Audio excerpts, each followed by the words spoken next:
ఈ డిఎస్సిలో దాదాపుగా చాలా మందిని బాధపెట్టిన అంశం ఏంటంటే, ఫైనల్ కీలో కూడా కొన్ని కీలు తప్పివ్వడం. మరి ఫైనల్ కీ వచ్చిన మరుసటి రోజు డిఎస్సి కన్వీనర్ గారు ఒక ప్రెస్ నోట్ ఇచ్చారు. అందులో ఫైనల్ కీ మీద అభ్యంతరాలు తెలపడానికి అవకాశం లేదన్నారు. కానీ నిరుద్యోగుల యొక్క కడుపు మంట కదా! అందుకే చాలామంది విజయవాడకు పోయి విద్యాభవన్‌కెళ్ళి తమ క్వెషన్స్‌కు ప్రూఫ్స్‌తో సహా వెళ్లారనమాట. సో, వాళ్ళు ఇచ్చినటువంటి అబ్జెక్షన్స్ వల్ల ఈరోజు ఫైనల్ కీలో కొన్నైనా మారి కీ అప్డేట్ చేయడం జరిగింది. అయితే ఏ పేపర్‌లో ఏం మారినాయో సరిగ్గా అర్థం కావట్లేదు. జస్ట్ వాట్సాప్‌లో ఎవరైనా ఆ పరీక్ష రాసిన అభ్యర్థులు షేర్ చేసేటప్పటి నుంచి మనకు ఏవి ఎన్ని మారినాయో తెలియట్లేదనమాట. సో, మొత్తానికి ఫైనల్ కీలో రివైజ్డ్ కీ అని కూడా పెడతాడు కానీ ఏవి ఎన్ని మారినాయో ఎవరికీ అర్థం కాదనమాట. సో, ఇదొక మైనర్ మిస్టేక్ లాగా ఉండిపోతది. సో, కాబట్టి మంచి విషయం అని చెప్పాలి. వాస్తవానికి ఇంకా ఫైనల్ కీలో అస్సలు మార్పులు ఉండవు అనుకున్న స్టేజ్ నుంచి, సరే కొన్ని మార్పులైనా మనము సంపాదించగలిగినాము అని సంబరపడాలేమో. సో, ముఖ్యంగా ఇప్పుడు తిక్కన క్వెషన్ బాగా ఫేమస్, అది కలిసింది. అలాగే మహతి క్వెషన్ కూడా ఖచ్చితంగా కలుస్తుంది అనుకున్నాం. కానీ దానికి మార్క్ కలవలేదు అంటున్నారు. ఇంకా ఏదైనా అప్డేట్ చేస్తున్నాడా? ఆ అప్డేట్స్ అనేటివి ఎప్పటికి పూర్తయితాయో ఈ విషయాల మీద క్లారిటీ లేదు కాబట్టే, అందరిలో కూడా ఒక రకమైనటువంటి సంఘర్షణ మొదలైపోయింది అప్పుడే. అంటే మా దాంట్లో ఏం మారలేదు గదా! పాతదే ఇచ్చినాడు గదా! ఇట్లాంటి డైలమాలో ఉన్నారు. ఇదేమైనా సరే నాకు తెలిసి ఒక గంట, 2 గంటల్లో మొత్తం క్లారిటీ వచ్చేస్తది. సో, పూర్తిగా బ్లండర్ మిస్టేక్స్ అంటే ఇప్పుడు మన సబ్జెక్ట్ పాయింట్ ఆఫ్ వ్యూలో, మన పాయింట్ ఆఫ్ వ్యూలో మాత్రమే కరెక్ట్ అయింది కాకుండా, సో లోకమంతా ఎవరిని అడిగినా దీనికి ఇంకా ఆన్సర్ మారదు అనుకునేవి ఆ క్వెషన్‌లు మారిస్తే చాలు. ఎందుకనంటే చాలా క్వెషన్స్ చూసినాం కదా! ఒక్కో పేపర్‌లో 10 ఉన్నాయి, 6 ఉన్నాయి, 7 ఉన్నాయని చెప్పేసి. దాంట్లో వాలిడ్ చాలా తక్కువ ఉన్నాయి. అంటే ఖచ్చితంగా వీటిని మార్చగలరు అనేటువంటి క్వెషన్స్ చాలా తక్కువ ఉన్నాయి. బహుశా అవన్నీ మార్చినట్టున్నారు. సో, ఫైనల్ కీలో మార్పులతో దాదాపుగా డిఎస్సికి పట్టిన దరిద్రాలన్నీ అయిపోయినాయన్నమాట. సో, నాకు తెలిసి ఇక ఈ రోజే రిజల్ట్ ఇచ్చినా ఆశ్చర్యపోవాల్సిన పని లేదు. ఓకే. ఇకపోతే ఇందాక ఓ వార్తొచ్చింది. 25వ తేదీలోపు రిజల్ట్స్ ఇస్తారు. ఈరోజో రేపో రిజల్ట్ డేట్ ఇస్తామని జెప్పేసి. సో, ఏ క్లారిటీ వచ్చినా పర్వాలేదు గానీ, ఒక క్లారిటీ అయితే కావాలి. ఆగలేకపోతున్నారా అంటే మరి చాలా ఏళ్ల పాటు ఒక జాబ్ కోసం ఎదురు చూస్తున్నారనమాట. వాళ్ళు పడే సంఘర్షణలన్నీ గూడా మన ఛానల్‌లోనే రకరకాల కామెంట్ రూపంలో కనిపిస్తా ఉంటాయి. "ఇంకా జాబ్ రాలేదా?" అని ఊర్లో వాళ్ళు అడుగుతారు సార్. ఎక్కడ నాకొచ్చేస్తదని వాళ్ళు బాధతో అడుగుతారో, లేపోతే నాకు రాదు అని జెప్పేసి జాలితో అడుగుతారో అర్థం కాదనమాట. ఇట్లా చూసుకుంటే ఎంతోమంది ఎన్నో సంఘర్షణకు గురవుతున్నారు గాబట్టి, ప్రభుత్వం ఎందుకో ఈ విషయాల్లో నిజంగానే ఏదైనా మనం ఒక మంచి పద్ధతి ఉన్నప్పుడు నేర్చుకోవాలి. అలాగే మంచి పద్ధతి ఉంటే దాన్ని కొనసాగించాలి. కానీ ఆ పద్ధతి వల్ల చాలా మంది టెన్షన్స్ గురవుతారు. వాళ్ళ బీపీ పెరుగుతుందనుకుంటే ఏం జేయాలా? ఖచ్చితంగా అలవాటును మానుకోవాలా. చూడండి, డీఎస్సీ హాల్ టికెట్లు వచ్చేంత వరకు కూడా ఏ ఎగ్జాము ఏ సెషన్‌లో జరుగుతదో, ఏ తేదీన జరుగుతదో ఎవ్వరికీ తెలీదు. స్కూల్ అసిస్టెంట్ ముందుంటదని, ఎస్‌జిటి ముందుంటదని, లాంగ్వేజ్ పండిట్ ముందని, టీజీటీ, పీజీటీ ముందని ఎన్ని రూమర్‌లు పేకలేపిర్రంటే అసలు అప్పుడు బీపీ కాదా చెప్పండి? దానివల్ల ఏం నష్టం ఉంది సార్ అంటే, 6వ తేదీ ఎగ్జామ్ ఉంటదంటే ఒక రకంగా చదువుతారు. 31వ తేదీ ఎగ్జామ్ ఉంటదంటే ఒక రకంగా చదువుతారు. కాబట్టి ఆ మార్పులైతే ఉంటాయి గదా! సో, ఏదేమైనా సరే ప్రభుత్వం యొక్క బాధ్యత కదా! ఇప్పుడు ఫర్ ఎగ్జాంపుల్ చంద్రబాబు గారు గాని, లోకేష్ గారు గాని ఎప్పుడు మీటింగ్ పెట్టినా ఆగస్ట్ 20 కల్లా ఇస్తాం, ఆగస్ట్ లాస్ట్ కల్లా ఇస్తాం, సెప్టెంబర్ ఫస్ట్ వీక్‌లో ఇస్తాం. ఇట్లా మాట్లాడతారు. Okay. For posting okay. Posting వరకు అది ఓకే.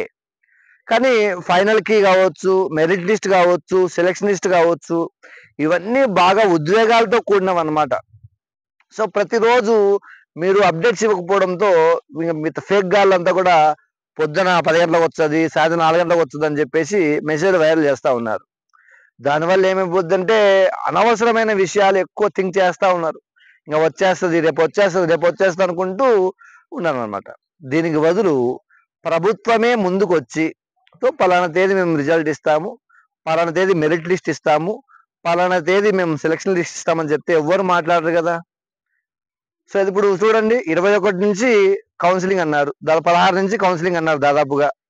ఓకే, సంతోషం. మరి 16 నుంచి నిజంగా కౌన్సిలింగ్ ఉంటే ఒకవేళ ఈ రోజుకు కూడా ఎవరికి జాబ్ వస్తుందో అర్థం కాకపోతే వీళ్ళు సర్టిఫికేట్ రెడీ చేసుకోవాలి చెప్పండి అనొచ్చు. ఏంది, గవర్నమెంట్ జాబ్కి అప్లై చేసే వాళ్ళ దగ్గర సర్టిఫికేట్ ఉండాలి కదా, వాళ్ళు మళ్ళీ రెడీ చేసుకోవడం ఏంది అంటే కొన్ని అంతే బ్రదర్. క్యాస్ట్ కానీ, ఇన్కమ్ కానీ, ఓబీసీ కానీ ఇలాంటివి అప్పటికప్పుడు చేయాల్సి వస్తుంది. ఈవెన్ దో ఓడి తెచ్చుకోవాలంటే మాటలా చెప్పండి. ఒరిజినల్ డిగ్రీ సంపాదించాలంటే మినిమం 1000 రూపాయల నుంచి 10,000 దాకా అవుతుంది తత్కాల అట్లా వాటిలో అయితే కనుక. మరి అంత డబ్బులు సడన్ గా ఉండాలి కదా చెప్పండి పిల్లల దగ్గర. వీటన్నిటికంటే బెటర్ ఏంటి, మెరిట్ లిస్ట్ తర్వాత ఒక వారం గ్యాప్ ఇచ్చాను అనుకో, ఆ వారంలో వాళ్ళకి కావాల్సినవన్నీ తెచ్చుకోవచ్చు. కానీ అట్లా లేకుండా ప్రభుత్వం నుంచి ఎటువంటి ప్రకటన రాకుండా కేవలం వాట్సాప్ మెసేజ్లతో తెలిసిపోతుంది. మీరు బాగా గమనించారు, ఇప్పుడు ఫైనల్ కిలో మార్చినారు, వాళ్ళు ఏదో వెబ్ నోటో ప్రెస్ నోటో ఇవ్వాలి కదా, ఇవన్నీ ఇవ్వకుండా ఏదో వాట్సాప్ లో పిల్లలు మెసేజ్ పెడతారు పాపం వాళ్ళు చూసుకొని అప్డేట్ చేశారంట అని చెప్పేసి. ఇదేమన్నా బాగుందో చెప్పండి. ఇవన్నీ విద్యార్థుల మధ్య అంటే డిఎస్సి అభ్యర్థుల మధ్య ప్రభుత్వం మధ్య ఉన్న ర్యాపోను తగ్గిస్తుంది.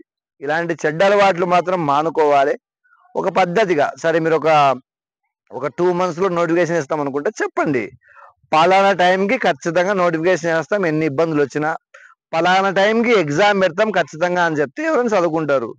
కానీ చూడండి, మన మార్చ్ వరకు నోటిఫికేషన్ పడుతుందా లేదా క్లారిటీ లేదు. సడన్ గా ఏప్రిల్ వచ్చేసరికి ఇంకా నోటిఫికేషన్ ఎగ్జామ్ జూన్ లో పెట్టేస్తాము, పోస్టింగ్ జూలైలో ఇస్తామంటే ఎవరికి నమ్మబుద్ధి కాలే సడన్ గా. మరి ఇంకా కొంతమంది బయట శక్తులు ఏం చేస్తాయి, ఎగ్జామ్ పోస్ట్ పోన్ చేయిస్తాము, డిఎస్సిని రద్దు చేస్తామని మాట్లాడుతూ ఉంటాయి. కొంచెం చదువు తక్కువ ఉన్నోడు, మార్కులు తక్కువ వచ్చినోడు అవంటే కొంచెం ఆశతో కలిగి ఉంటాడు కదా, ఎందుకు పోస్ట్ పోన్ కాదులే అని చెప్పేసి అనుకుంటా చదవకుండా వాళ్ళకు చాలా మంది ఉన్నారు. ఇవన్నీ ఎందుకు, ఒక క్లారిటీ చెప్తే అయిపోయి కదా. మెరిట్ లిస్ట్ విషయంలో కూడా క్లారిటీ చాలా అవసరం. ఎందుకు అవసరం అంటే సడన్ గా ఇచ్చేసి సడన్ గా తెమ్మంటే ఎవరి దగ్గర కూడా దొరకవు. ఆలోచించుకోవాలి ప్రభుత్వము. మీరు ఏమి ఇప్పుడు ఇవ్వాల్సిన పని లేదు, లేదా కోర్టు తీర్పు తర్వాత ఇస్తామని చెప్పండి, తప్పేముంది. కోర్టు తీర్పు తర్వాత ఇస్తామని చెప్పండి, లేదా పలానా తేదీకి ఇస్తామని చెప్పండి. అనవసరంగా బయట అనేక రకాలుగా మెమ్స్ తయారవుతున్నాయి. హాయ్ అండి, నా పేరు ముఖేష్, 40 రోజుల క్రితం మేము ఎగ్జామ్ రాశాం, దానికి కూడా వచ్చింది, కానీ రిజల్ట్ మా చేతుల్లో లేదు.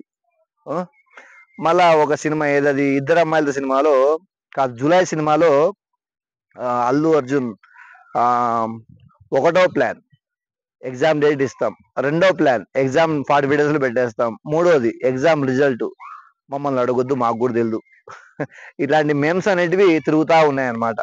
సో ఏదేమైనా సరే ఇక్కడ ప్రభుత్వం అంత చెడుగా వ్యవహరించలేదని చెప్పొచ్చు ఈ విషయంలో. అట్లని చెప్పి ఇలాంటి చిన్న చిన్న టెన్షన్స్ పెట్టడం వల్ల పిల్లలు వాళ్ళ యొక్క ఈ మనో రకమైనటువంటి అంశాలు ఇవన్నీ కూడా ఎక్కువగా మనము తీసుకుంటారు. ఎందుకంటే ఇదంతా హార్ట్ బ్రేకింగ్ థింగ్స్ అన్నమాట. అంటే గెలిచిన వాడు ఒక రకంగా ఉంటాడు, ఓడిపోయిన వాడు అలాగే హార్ట్ బ్రేక్ అయి ఉంటాడు. ఈ ఎగ్జైట్మెంట్ ను ఇంత దారుణంగా చూపిస్తుంటే అది సరిగా అనిపించలేదు అనమాట. సో ఏదేమైనా సరే ప్రభుత్వం ఈ రోజైనా రేపైనా నిజంగానే ఒక డేట్ ఇచ్చేసి పలానా తేదీకి రిజల్ట్ ఇస్తాం, పలానా తేదీకి మెరిట్ లిస్ట్ ఇస్తామంటే బహుశా ఇంకా సమస్యలు ఉండవు అనుకుంటాను. ఎందుకనంటే ఇప్పటి వరకు ఒక లెక్క, ఇక మీదట ఒక లెక్క. కనీసం ఒక క్యాలెండర్ కాకపోయినా కనీసం పలానా తేదీకి నోటిఫికేషన్ వస్తున్న ఒక క్లారిటీ వస్తే కనుక అందరూ బాగా ప్రిపేర్ అవుతారు. ఎందుకనంటే లాటరీలతో జాబులు తెచ్చుకునే కాలం అయితే ఇది కాదు. ఏముందిలే డిఎస్సి పన్నా కొన్ని నెలలు చదివేస్తాం అని అనుకునేటువంటి కాలం అయితే కాదు. This Guru Kalashekhar, thank you, signing of.